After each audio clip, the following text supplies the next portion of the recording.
3. மாதா மானசா தேவி கோயில் பஞ்ச்குலா மாவட்டத்தில் இமயமலையின் சிவாலிக் மலை அடிவாரத்தில் அமைந்துள்ளது மாதா மானசா தேவி கோயில். இக்கோவில் 19ஆம் நூற்றாண்டில் மணி மஜ்ரா மன்னர்களால் கட்டப்பட்டது. வேண்டுதல்களை நிறைவேற்றும் அன்னையாக மானசா தேவி இங்கு போற்றப்படுகிறார். நவராத்திரி திருவிழாவின் போது லட்சக்கணக்கான பக்தர்கள் திரண்டு வந்து அன்னையின் அருளை பெறுகின்றனர். இக்கோவிலின் அமைதியான சூழலும் இயற்கை அழகும் மனதிற்கு பேரமைதியைத் தரும். 4. பீமாதேவி கோயில் வளாகம் பிஞ்சூர். அடுத்து நாம் காண்பது வட இந்தியாவின் கஜுராஹோ என்று அழைக்கப்படும் பீமாதேவி கோயில் வளாகம். 8ஆம் முதல் 11ஆம் நூற்றாண்டுக்கு இடைப்பட்ட காலத்தில் கட்டப்பட்ட இக்கோவில் பஞ்சாயதன கட்டிடக்கலைக்குச் சிறந்த எடுத்துக்காட்டு.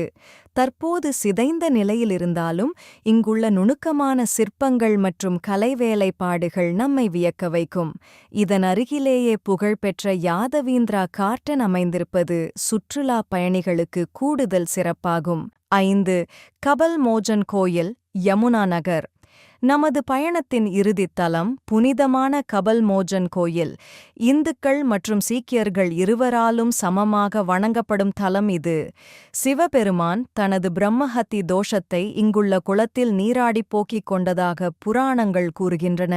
ஸ்ரீ குருநானக் தேவ் மற்றும் குரு கோவிந்த் சிங் ஆகியோரும் இங்கு வந்து தங்கியுள்ளனர்.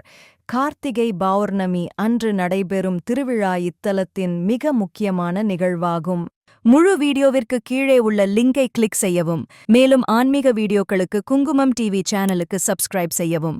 நன்றி.